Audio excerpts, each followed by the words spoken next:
Welcome to Spoken Reviews, home of the Spoken Reviews. Today, guys, we're doing a quick review of the Fitbit Versa 3.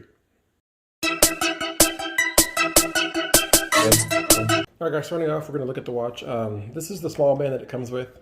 I do think the watch looks good. It looks kind of like an Apple Watch, kind of like one of those, really like one of those knockoff Apple Watches that you can find on Amazon for like 50 bucks. That's kind of the way it looks to me.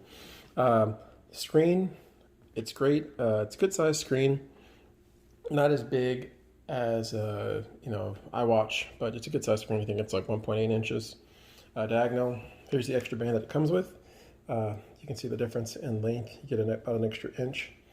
I feel like I'm in this weird wrist length where this one is too small and this one is, way too big. And I feel like I have like a medium-sized wrist. I don't have a huge wrist. I don't have a small wrist. But for people out there, if you have a small hand, this is going to work great. And if you have a big hand, this is going to work great. If you're in the middle, there's kind of like this awkwardness. I'm going to show you kind of the mechanism to put the band in. So this is the way it goes in.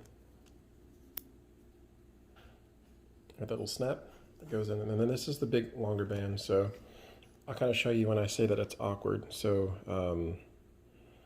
you're going to put the band first in this loop.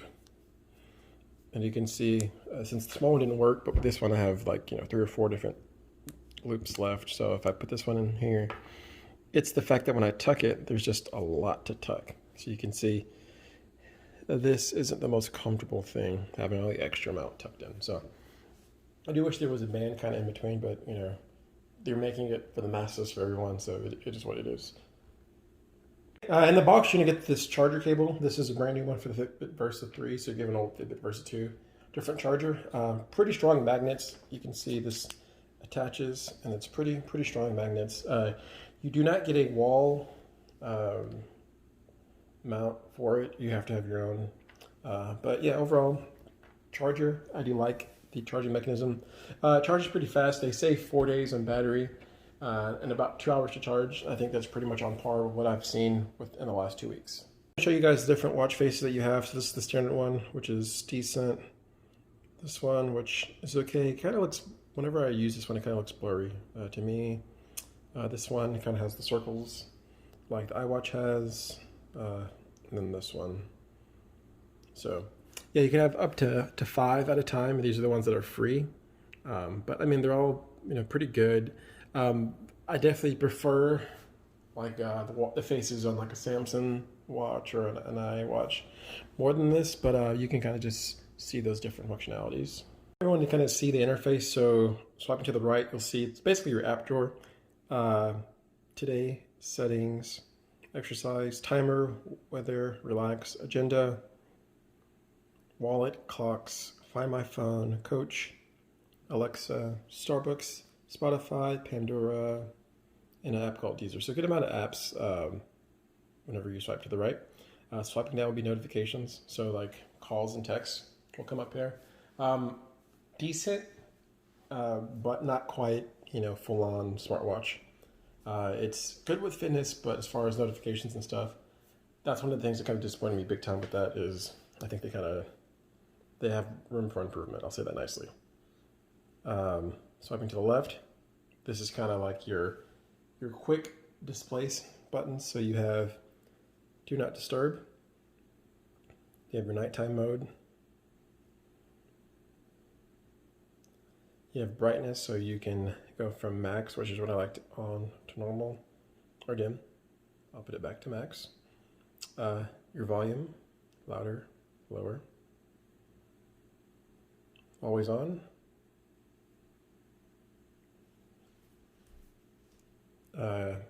Your screen wake, so automatic. So basically it's if you pick up your wrist, it's gonna wake up. So pretty good stuff from that direction. The last one's gonna be from going up. This is gonna be like your default, so you can kind of see your core stats like that. So the interface, it's better than previous Fitbits, but it's not quite there. I think we've all been spoiled with, far more advanced smartwatches with the Google ecosystem and the iOS for Apple ecosystem, and then also with Samsung's proprietary system. That's kind of hard And I do think that Fitbit's kind of fallen behind with the software on this. It gets the job done, but it's it's not by any means industry leading. All right, guys, I wanted you to see what it looks like outside in the sun. So with this display, I said it is OLED, so it's a really good display. You can see it. This is like peak sun in Texas. It's like 2:30, 3 o'clock.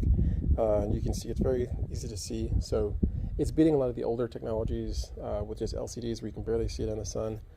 This OLED's, like I said, it's a great screen, so you can easily see it in the sun. So it looks really good out here.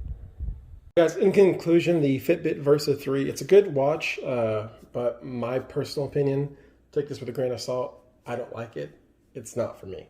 And let me kind of explain that after using it for 2 weeks. Look at the price, guys. For $230 for the Fitbit Versa 3, they didn't even tell you what the processor is. So you have no clue what the processor is. Versus last year, you do get the GPS, which is cool. But $230, it's a lot of money. And then they're going all the way up to $330 for the Sense, which is going to have the EKG system. But $330, that's a lot of money. This is the way I see it. This is my struggle. I'm an Android user, so I'm kind of open to different smartwatches. If I was an iPhone user, there's no way I would even consider this, simply because in 2020 Apple just came out with the Apple Watch SE. So for $279, again $279, so right in between the two Fitbits, the Versa and the Sense, get a much better watch, better screen, battery's not as good, better screen, better processor, better notifications, more apps for it, just a whole better ecosystem if I was on the Apple side. So if you're an Apple user, don't even really consider the Fitbit Versa 3. It's not for you. If you're an Android user, you might want to consider it and compare it against other non-iWatch systems. But even stacked against those, I don't see how it wins. That's just my personal opinion. Hopefully this was helpful for you guys. Like I said, pros and cons. Like I said, pros, good battery life, good screen. Cons, the screen's smaller compared to other screens. Con, they don't even tell you what the processor is. It's just a mystery processor. And it's kind of slow, and I can imagine it's going to get slower, because if it's slow out the box, I can only imagine having this. And then con, the price, what they're asking for this is kind of ridiculous for what you're getting. If this Versa 3 was like $150, I'd be like, hey, yeah, you know what? $150, $129 would be an easy choice to say, yeah, it could be worth it. But for $230, yeah, no, they're kind of going a little crazy. Plus, you don't need all the full functionalities of Fitbit with this. They try to get you in this Fitbit Premium thing where it's like $10 a month to get the full access to the apps that's possible. So they want you to spend, $230 for the watch plus $10 a month. Nah, there's no way. Versus if you get an iWatch, all the Apple ecosystem, it's included. You're not paying extra for it.